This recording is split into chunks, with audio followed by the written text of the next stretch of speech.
नमस्कार दोस्तों, मैं हूं चित्राक्षी और इंडियन पॉलिटी सीरीज़ के दूसरे लेक्चर में आप सभी का स्वागत है। अगर आपको इस लेक्चर से रिलेटेड कोई भी डाउट हो या आप कुछ सजेशन देना चाहें तो आप स्क्रीन पे दी हुई कॉन्टैक्ट इन्फॉर्मेशन के थ्रू हमसे कनेक्ट कर सकते हैं। आज हम जानेंगे इंडियन कॉन्स्टिट्यूशन में दिए हुए इमरजेंसी प्रोविज़न के बारे में। तो चलिए शुरुआत करते हैं। इंडियन कॉन्स्टिट्यूशन का पार्ट 18 स्पेसिफिकली इमरजेंसी प्रोविज़न के बारे में बात करता है, जिसमें आर्टिकल 352 से लेकर आर्टिकल 360 तक आते हैं। इमरजेंसी के 3 टाइप्स होते हैं। पहला, national emergency article 352।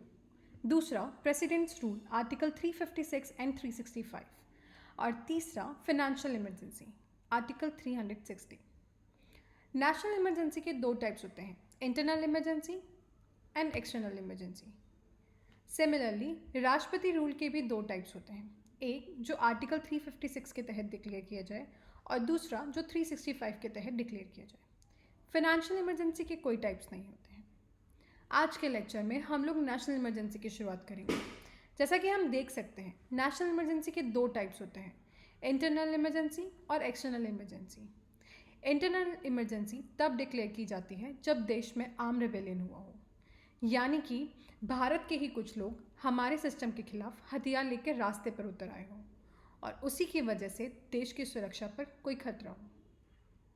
External emergency तब डिक्लेयर की जाती है जब देश की सुरक्षा को देश के बाहर से कोई खतरा हो, जैसे हमारे किसी देश के साथ युद्ध चल रहा हो या युद्ध होने की संभावना हो। भारत में नेशनल इमरजेंसी की घोषणा केवल राष्ट्रपति ही कर सकते हैं, और वह भी तब जब कैबिनेट उन्हें लिखित रूप में ऐसा करने के लिए कहे। जैसे ही राष्ट्रपति इमरजेंसी की घोषणा करते हैं, देश में आपातकाल या इमरजेंसी लागू हो जाती है। यह इमरजेंसी पूरे देश के लिए हो सकती है या देश के किसी एक हिस्से के लिए भी। इमरजेंसी डिक्लेयर करने के बाद सरकार के लिए यह ज़रूरी होता है कि यह 30 दिन के अंदर इमरजेंसी का रेजोल्यूशन पार्लियामेंट के दोनों हाउस में स्पेशल मेजॉरिटी से पास करवाए। ऐसे रेजोल्यूशन की लाइफ केवल 6 महीने की होती है। उसके बाद भी अगर सरकार इमरजेंसी कंटिन्यू करवाना चाहे तो उन्हें दोबारा ऐसा रेजोल्यूशन पार्लियामेंट से पास करवाना होगा, जो अगले 6 महीने के लिए वैलिड रहेगा। सरकार ऐसे हर 6 महीने में रेजोल्यूशन पास करवाकर चाहे जितने समय तक इमरजेंसी लागू करके रह सकती है। लेकिन कभी ऐसा हो सकता है कि राष्ट्रपति नेशनल इमरजेंसी डिक्लेयर करे और इस इमरजेंसी का रेजोल्यूशन पास करवाने से पहले ही लोकसभा डिसॉल्व हो जाए। तो ऐसे हालात में जब नई लोकसभा इलेक्ट होकर आएगी, उस दिन से 30 दिन के अंदर तक वह रेजोल्यूशन पास करवाना होगा, और इस दरमियान राज्यसभा ने वह रेजोल्यूशन पास करवा रखा होना चाहिए।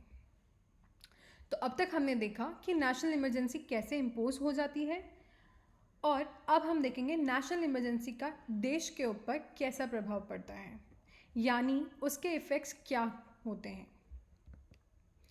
नेशनल इमरजेंसी के इफ़ेक्ट्स को 5 अलग अलग हेड्स में देखा जा सकता है। पहला, executive powers of the states, यानी कि राज्यों की काउंसिल ऑफ मिनिस्टर के अधिकार में होने वाला बदलाव। दूसरा, legislative powers of the states, यानी कि राज्यों की विधानसभा का कानून बनाने के अधिकार पर पड़ने वाला प्रभाव।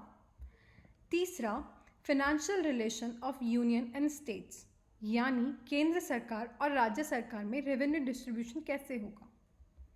चौथा, लाइफ ऑफ लोकसभा एंड विधानसभा। और पांचवा, जो कि सबसे इम्पॉर्टेंट है, सिटीजन के फंडामेंटल राइट्स में होने वाला बदलाव।